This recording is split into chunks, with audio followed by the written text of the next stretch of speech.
大家好，我是石头。看这栋房子之前，我们来看一下房子周边的环境。整个外面这一片都是他们家的，现在已经是杂草丛生。然后这边啊有个10块垒砌的矮墙，房子呢就建在这边，是一栋水泥砖结构的房屋。房子的门前呢几乎是没有院坝，然后这边啊整个已经长满了杂草。其实这栋房子啊，它的阶檐是很窄的，应该不到1米，然后用这个抑制板给它架在上面，做了一个阶檐。我在想，这样的一栋房子收拾一下，应该是可以入住。当然，整个阶檐不做栏杆的话，住在里面还是挺危险的。在底下呢，还有个1楼，整个1楼呢比这边的地面矮下去接近1米多左右。所以底下的1楼是不太好住的。我们也可以看到，整栋房子现在都是堆满了杂物。这样的房子呢，主人家是完全不要了，已经荒废了，以后也不会再回来了。所以，之前很多朋友说，让石头在大山里面找一些闲置的房屋过来居住。那这样的一栋房屋，大家敢居住吗？里面何况还放了一副棺材在里面。那现在我们就沿着这个阶檐的位置走过去看一看。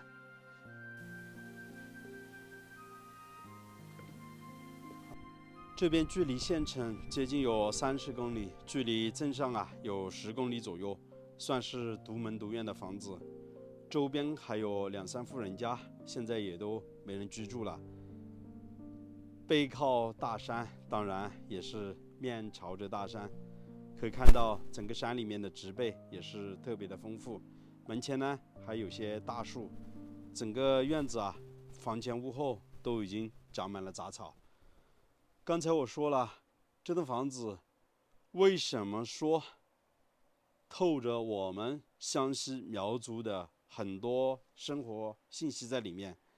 因为啊，农村的房子，尤其是农村有些老人的，基本上都会在家里面放上一口棺材。可以看到这边就是棺材的位置，已经是用白布给盖起来了，还比较大哦。不知道大家在镜头里面看的究竟怎么样？这个时候大家评论留言一下，见官发财吧。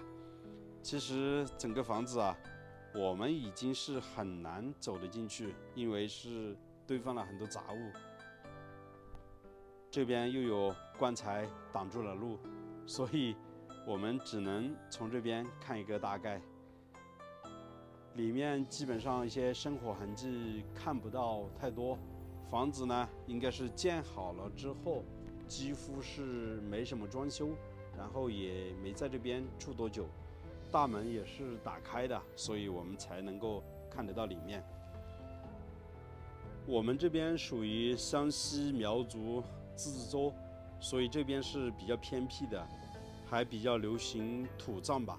像城里面或者我们市里面现在都是火葬了，所以在农村里面基本上家家户户只要有老人都会备有棺材。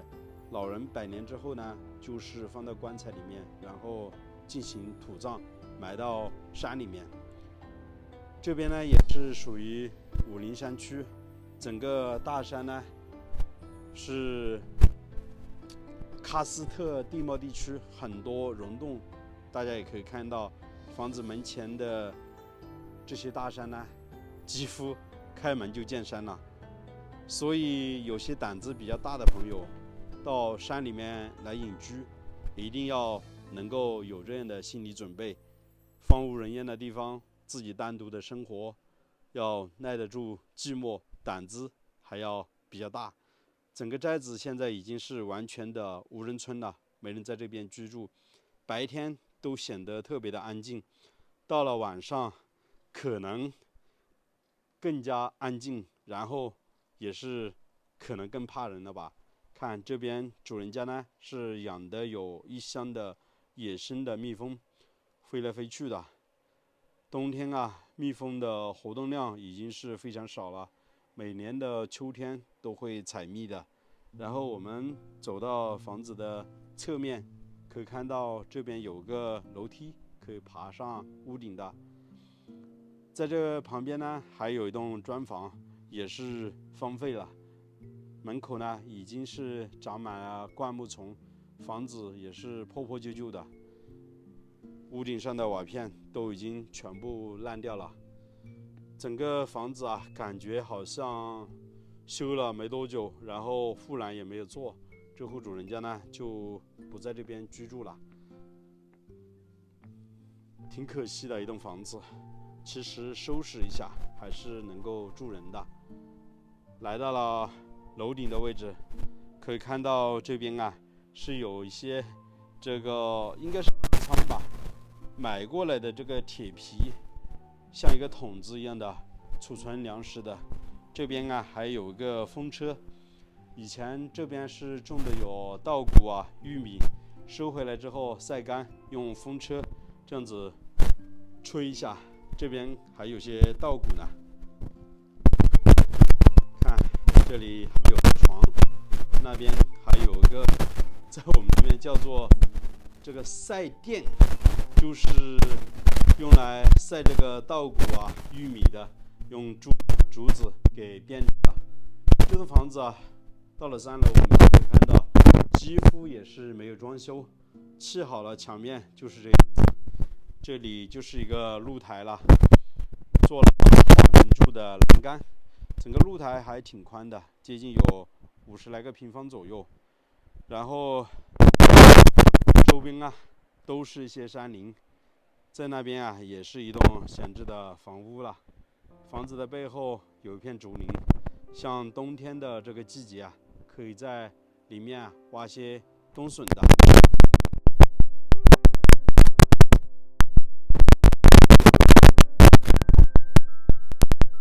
像这些地啊，都没人种了，给它开放出来，种点菜啊，养点鸡鸭，还是挺不错的。当然，这栋房子啊，该修缮的地方也有很多，像3楼的这些发屏柱栏杆，好多地方都已经是坏掉了，需要更换啊。在这边，我们还发现了一个小小的马蜂窝。也没有多大，里面还有一个呢。透过这边的窗户，我们可以看到，这边也有一些生活的物品，有些被褥都是放在地上，这边还有件衣服，上面呢都有一层厚厚的包浆。可能视频看到这里，很多观众会说，房子里面都有棺材，怎么去居住呢？是否这样的房子有老人或者有人在里面去世呢？在这里啊，我们也找不到主人家，当然整个寨子里面现在也没有一个人在这里居住了，也无从得知。我只是听那边寨子上的人说，整个无人村所有的房子，如果有人愿意居住的话，不要1分钱，在这边免费的入住，住多少年都可以。当然现在水是通的，但是没有电，要重新把电给接过来。大家喜欢这样的地方吗？这样的房子敢在里面居住吗？欢迎在视频的下方评论留言。好了，我是石头，喜欢我的视频啊，请记得点个订阅。我们下期再见，拜拜。